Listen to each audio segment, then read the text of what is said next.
Pipirmahan ko na ang divorce. Seryoso ka ba, Daniel?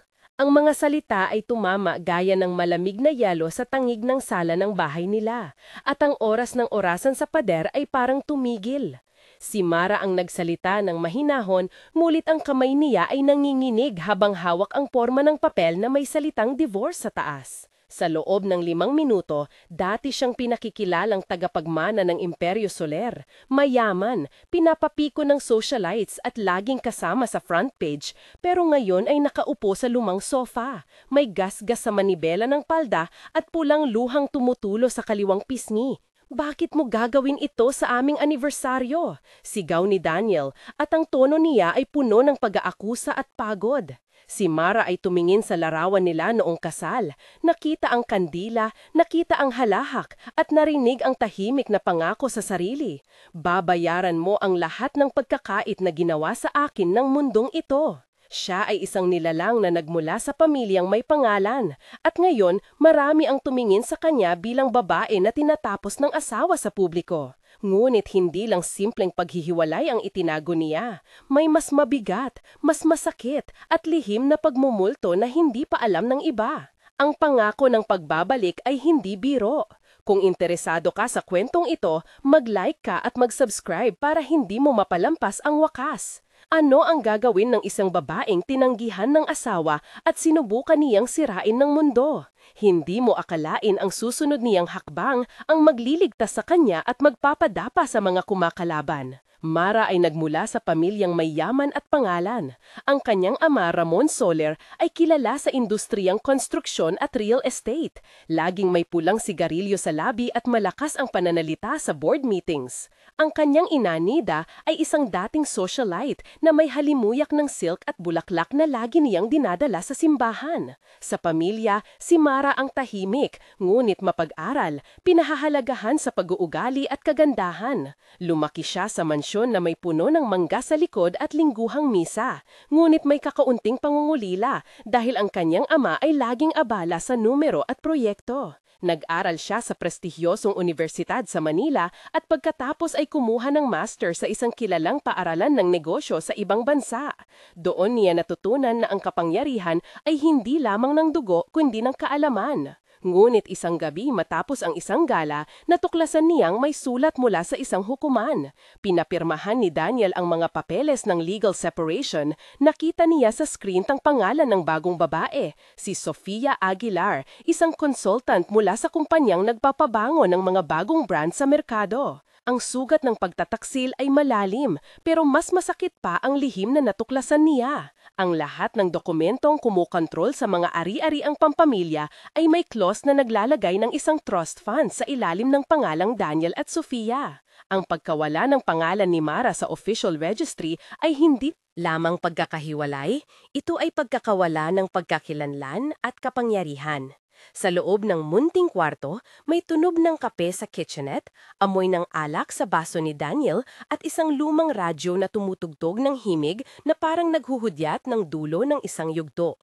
Pipirmahan ko na, ulit ni Mara, at para sa unang beses mula nang magpakasal siya ay may kakaibang katahimikan sa kanyang boses, hindi takot kundi determinasyon.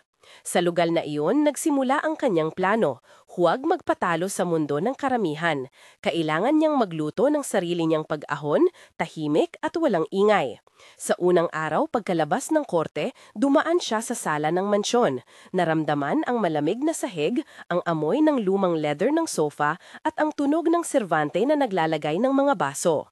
Ang mga kaibigan ng pamilya, sina Liza at Carlo, ay tumingin ng may awa at biro. Nakakalungkot talaga, bulong ni Liza. Ang tataas pa kaya ng stock ng kumpanya niya kapag nag-split? Siguro maganda ito para sa negosyo. Naramdaman ni Mara ang panunukso sa hangin. Ang kanyang ama Ramon ay umupo ng nakahiga ang balikat, hindi nagpakita ng emosyon maliban sa malamig na tanong, bakit hindi mo sinabi agad? Si Nida ay humawak ng kamay niya at sumisipol ng dasal. Nandoon ang kanyang pinsan Tomas, isang abogado na kilala sa pagiging matalino ngunit mahinahon, at ang kanyang matalik na kaibigan Carla na ngayon ay isang HR executive sa isang malalaking kumpanya. Meron ding Miguel, ang mentor na minsan naging board advisor at ang laging sumusuporta sa mga ideya ni Mara. Sa umpisa, maraming pinag-uusapang tungkol sa reputasyon, mga kontrata at pamana. Mulit si Mara ay tahimik, nagmumuni habang humihinga ng malalim. Ang mga mata ng kapitbahay na si Ana mula sa HR ng kumpanyang pinagkakasanayan ni Daniel ay nagmamasid. At sa dulo ng hapag ay may maliit na talaan mula sa councils tulad ng Judge Lopez na nagbigay ng paunang payo. Ang pagtitipon na iyon ay puno ng mga sensory cues, ang tunog ng kubyertos, ang mapait na amoy ng kape, ang matalim na liwanag ng chandelier na nagkikiskisan sa salamin at ang malamig na hangin na pumapasok sa bintana. Hindi ka nag-iisa, sabi ni Carla sa kanya, at hinawakan ang pulso ni Mara na parang nagbigay lakas. Ngunit ang pandaraya ay mas malalim pa kaysa sa simpleng pagtataksin. Napag-alaman na may confidential clause sa board na hindi na ipahayag sa kanya noong kanilang kasal.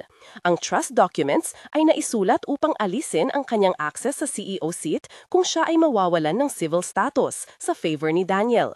Ito ang naging hudyat ng mas malaki at mas mapanganib na laro. Sa gitna ng iglap na iyon, nagpasya si Mara na magbago. Tumigil siya sa pag-iyak sa harap ng salamin at nagsimulang magplano. Kung ayaw nilang ako ang CEO, papaigtingin ko ang sarili kong kaalaman. Bulong niya habang nagbubuklat ng lumang resume at mga kopya ng degree. Nag-apply siya sa isang executive program, nag-aral ng corporate restructuring at compliance. Sa mga gabi niyang nag-iisa, naamoy niya ang malamig na metal ng keyboard sa kanyang laptop, narinig ang pagtingin ng mga mata niya sa screen, at naramdaman ang matinding determinasyon sa dila niya. Ang backstory ni Mara, lumaki siya sa isang bahay na puno ng expectations. Sa kanyang pagkabata, palagi siyang pinapayuhan ng kanyang ama na sundin ang tradisyon ng pamilya. Ngunit may maliit na pagnanasa siyang lumikha ng sarili niyang katauhan. Sa kolehiyo siya natuklasan ang lakas ng argumento at sa master degree ay higit pang nagpursige. May isang kalahating relasyong nabigo bago siya nakilala si Daniel. Ang pangyayaring iyon ang nagparamdam sa kanya ng pagkabigo, ngunit nagbigay din ng motibasyon. Nang pumasok siya sa mundo ng negosyo na may pangalang Solar, akala ng marami ay babagsak siya kapag nakita ang mga intriga.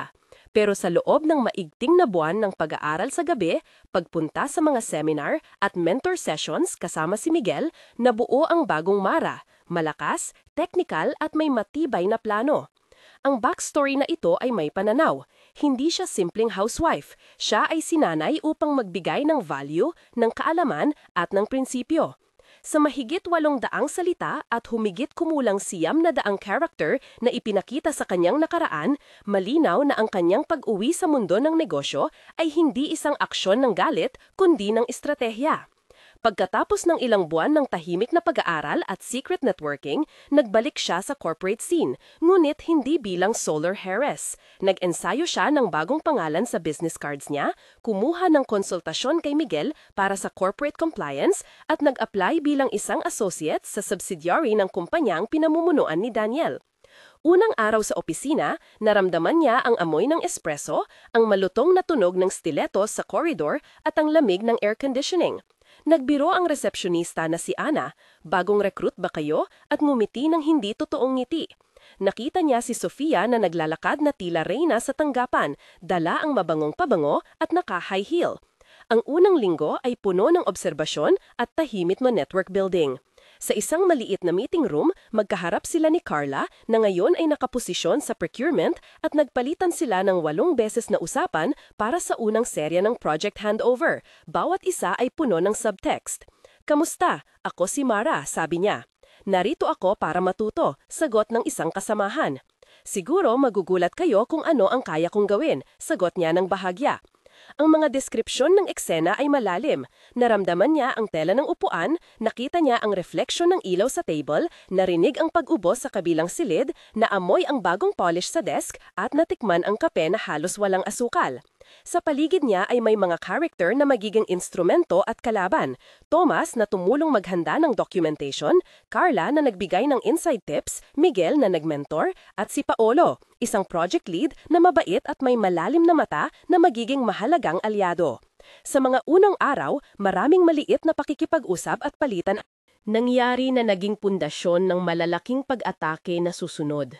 Hindi nagtagal, dumating ang unang tangkang sabotahe. Sa isang strategic presentation para sa isang malaking kliyente, may nangyaring glitch sa file na presentasyon. Biglang nag-blackout ang screen at may lumabas na corrupt file na ginawa ng isang hindi kilalang inside agent. Sa likod ng component na iyon, kalidad ng produkto ay maaaring masira at may dala itong penalty clause na malaki. Si Sofia ay ngumiti, malamig at mapanlinlang. Mukhang hindi talaga kakayanin ang bago nilang plano, sabi niya sa isang group chat. Sa meeting room, nagkaroon ng labis na tensyon. Ang mga dialogo ay lumago sa 8 hanggang 10 palitan habang sinusubukan ni Mara at ng kanyang maliit na team na ayusin ang damage control. Sino ang nag-update ng file? Tanong ng project manager. Ako na, pero nagkaroon ng conflict sa server, sagot ni Paolo. Hindi ito server error, sabi ni Mara na may tiyak na tono.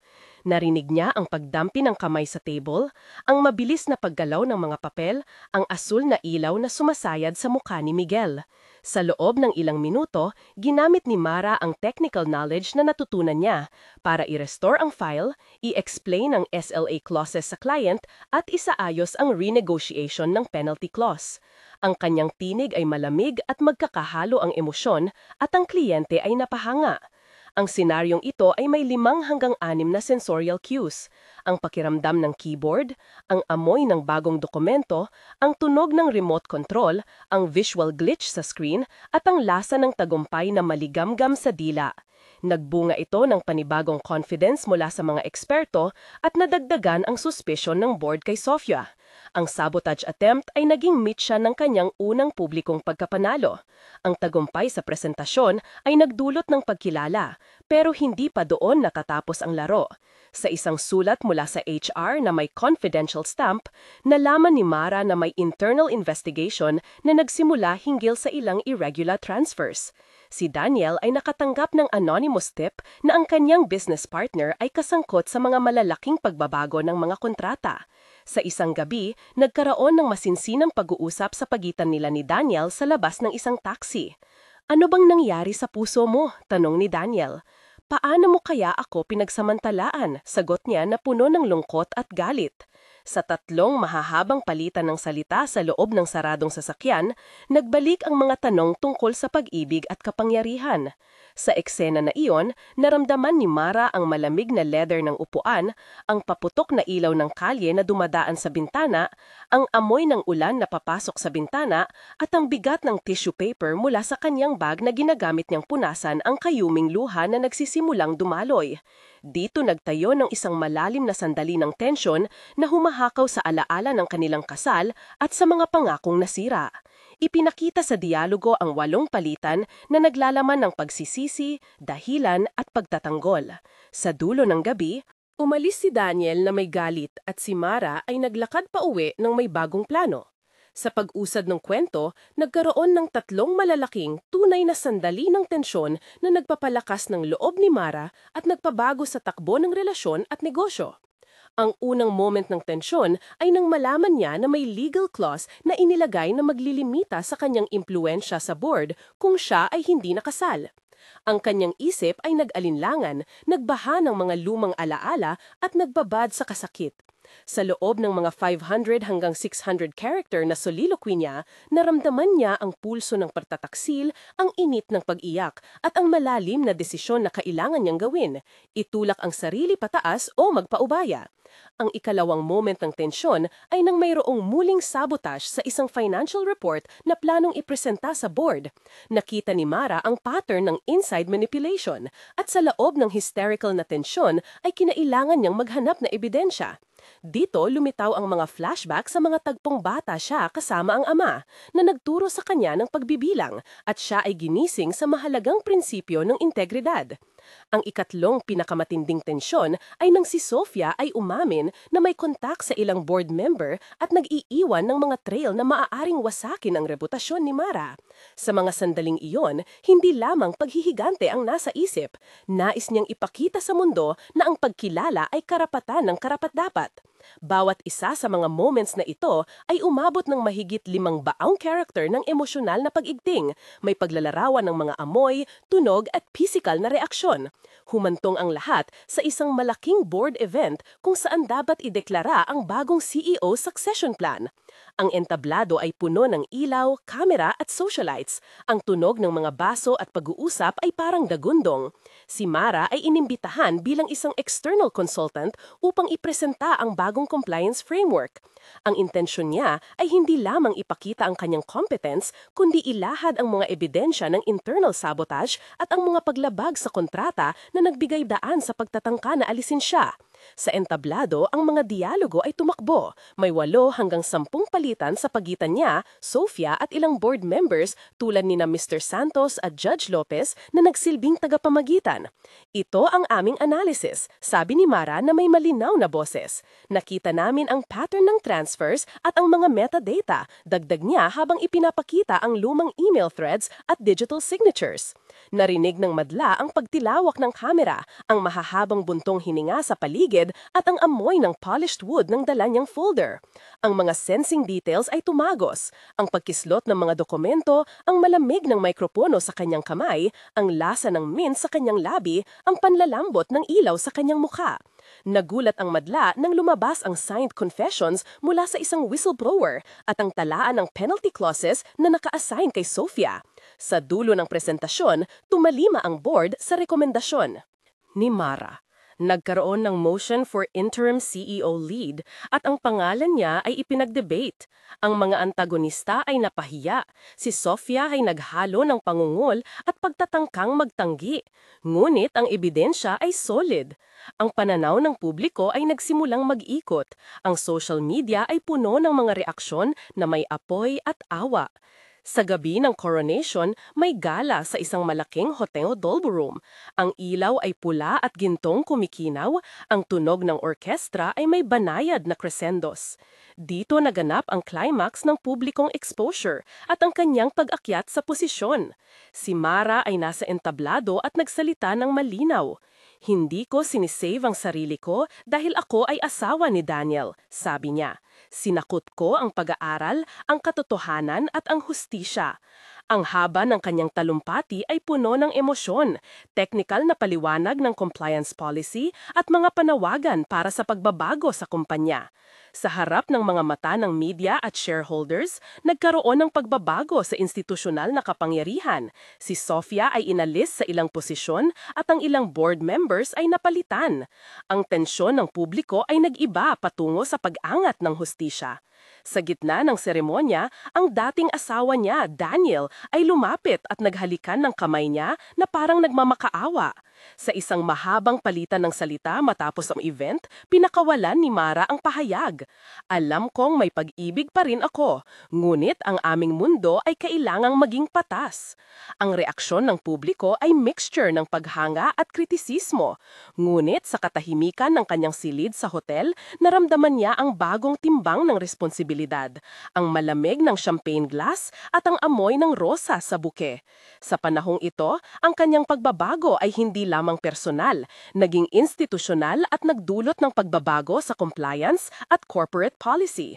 May mga prosesong legal at profesional na hindi napapansin ng karamihan, ngunit mahalaga sa pagbuo ng kanyang tagumpay. Inilatag ni Mara ang mga dokumento para sa forensic audit, nag-file ng confidential motions sa tribunal at sinubaybayan ng chain of custody ng digital evidence. Ang mga technical na pagproseso na ito ay detalyado, pagkuha ng server logs, forensic sa mga email, subpoenas para sa testimonya at renegotiation ng SLA clauses na naglalagay ng liability caps. Ang pagsasagawa ng mga prosesong ito ay inorganisa sa paraang maingat at propesyonal, tumagal ng ilang linggo at nagkabit ng mga legal experts tulad ni Tomas at Judge Lopez. Ang paglalarawan ng prosesong ito ay mala dokumento, may signature pages, stamps ng confidential at courier receipts. Ang detalyadong pagsunod sa proses ay tumutulong na gawing hindi lamang emosyonal ang kanyang panalo, kundi lehitimo at solid. Sa gitna ng matagumpay na pag-akyat, may maliliit na sandali ng pagbabalik tanaw at personal na usapan. Nagkaroon ng dialogues na mahigit 8 palitan kasama si Paolo na naging kaibigan at kalaunan ay isang taong maaaring magbigay ng bagong romansa. Hindi kami kailanman naging pareho, sabi ni Paolo. Ngunit nakita ko kung paano ka nagsumikap. Ayokong mabilis na magmahal muli, sagot ni Mara. Gusto kong may halaga ang bawat hakbang. Ang sensual cue sa mga pag-uusap na ito ay detalyado. Ang pagpindot ng pinalambot na kortina, ang malambot na musika sa background, ang amoy ng tsaa, ang panlambing ng pag-ayos ng buhok. Ito ay nagpapakita ng bagong posibilidad ng panahon sa buhay ni Mara. Hindi pagnanasa sa pag-aari, kundi sa pagkakamit ng parehas na respeto at pagmamahal mula sa taong tunay na nakikita siya. Pagdating ng epilogo, ipapakita ang 3 panahon, 1 buwan, 3 buwan at 6 na buwan pagkatapos ng mga pangyayari. Sa loob ng 1 buwan, si Mara ay nanunumpa bilang acting CEO at nagsimula agad ng internal audit. Nakita ng publiko ang pagbabago sa tone ng kumpanya. May bagong policy ng transparency, bagong sistema ng whistleblower protection at mabilis na pagsasagawa ng training sa compliance. Sina Tomas at Carla ay naging bahagi ng transition team. Miguel ay patuloy na tagapayo habang si Paulo ay lumalapit bilang consultant sa community outreach. Sa loob ng 650 hanggang 850 characters, inilalarawan ang damdamin ni Mara. May puwang sa puso niya para sa paghilom at may panibagong apoy sa kanyang profesional na misyon. Ang kanyang bahay ngayon ay hindi na mansyon lamang kundi opisina ng mga ideya. At ang amoy ng kape sa umaga ay simbolo ng bagong pamamaraan. 3 buwan pagkatapos, ang kumpanya ay nagpakita ng measurable na resulta. Pinababa ang procurement irregularities ng mahalagang porsyento, naayos ang mga lumang kontrata at nagkaroon ng bagong mga partnerships para sa sustainable projects. Sa loob ng 650 hanggang 850 characters, nadama ang kolektibong tagumpay ng mga empleyado at ang pagbabagong panlipunan. Ang mga dating apektadong komunidad ng mga manggagawa ay nagtanggap ng bagong mga benepisyo at may outreach program na pinangungunahan ni Paulo at Carla. Ang mga social metrics sa media ay nagsimudang magpakita ng shift sa sentiment na mula sa pagdududa ay naging pag-asa. Si Daniel ay nag-file ng mga legal na apela, ngunit ang momentum ay nasa panig ni Mara. 6 na buwan pagkatapos, ang pagbabago ay mas malalim. Sa saig ng kumpanya, may bagong board members na nagrepresent ng diversity at compliance expertise. Si Mara ay opisyal na itinalaga bilang CEO matapos ang isang malinis na board vote. Sa loob ng 700 hanggang 900 characters, inilalarawan ang personal na katahimikan na dumating sa kanya. Ang pagdating ng tunay na pagmamahal sa pamamagitan ni Paulo, hindi bilang kapalit, kundi bilang karamay. Isang maaklit na engagement event sa isang gala kung saan si Paulo ay nagtanong sa hindi inaasahang paraan. Ang komunidad ay nagdiwang, may bagong scholarship fund na pinangalanan sa ina ni Mara, at ang corporate policy ay itinalaga bilang bagong standard sa industriya.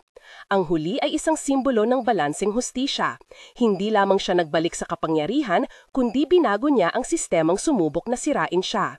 Sa kabuuan, ang kwento ay puno ng mga tauhang pumapalibot. Ramon Soler, ama ni Mara, Nida, ina, Tomas, abogado at cousin na tumulong sa legal filings, Carla, HR executive at ally, Miguel, mentor at board advisor, Ana, receptionist, at spy ng opisina na kalaunan nagbigay ng sign, Mr. Santos, board member na nagbalak protektahan ng tradisyon, Judge Lopez na tumulong sa legal na aspeto, Paolo, project lead at bagong pag-ibig at Sofia Aguilar na antagonista at rival. Bawat isa ay may partikular na aksyon sa kwento at tumulong sa paghubog ng narrative arc. Ang mga salitang susi ay lumitaw sa natural na daloy ng kwento. Herdera, divorsyo, pirma, kontrata, sabotahe, presentasyon, konseho, CEO, promosyon, demisyon, intriga, tribunal, konfidensyal, ebidensya, reputasyon.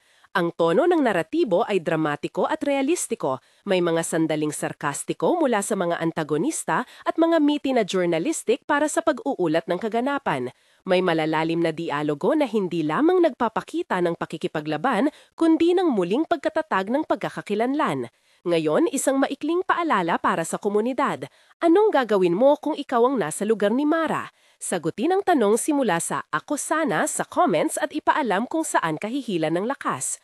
Ang bawat komento ay mahalaga dahil pinapanday nito ang diskurso at nagbibigay ng lakas sa mga taong dumaan sa pagkakatanulo.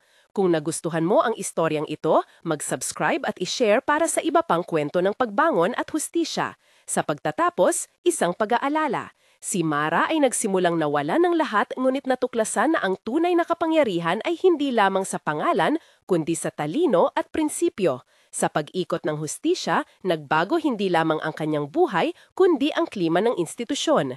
Sa huling eksena, nakatingin siya sa bagong opisina, hawak ang unang kopya ng bagong corporate policy, ang ilaw ng araw ay pumapasok sa bintana at ang kanyang boses ay tahimik. Binayaran nila ng mahal ang tama. Kung gusto mong marinig pa ang iba pang bahagi ng kanyang kwento, mag-subscribe at mag-iwan ng komento. Ang hustisya ay mabagal pero tiyak at ang kapangyarihan na nagmula sa loob ay hindi matitinag.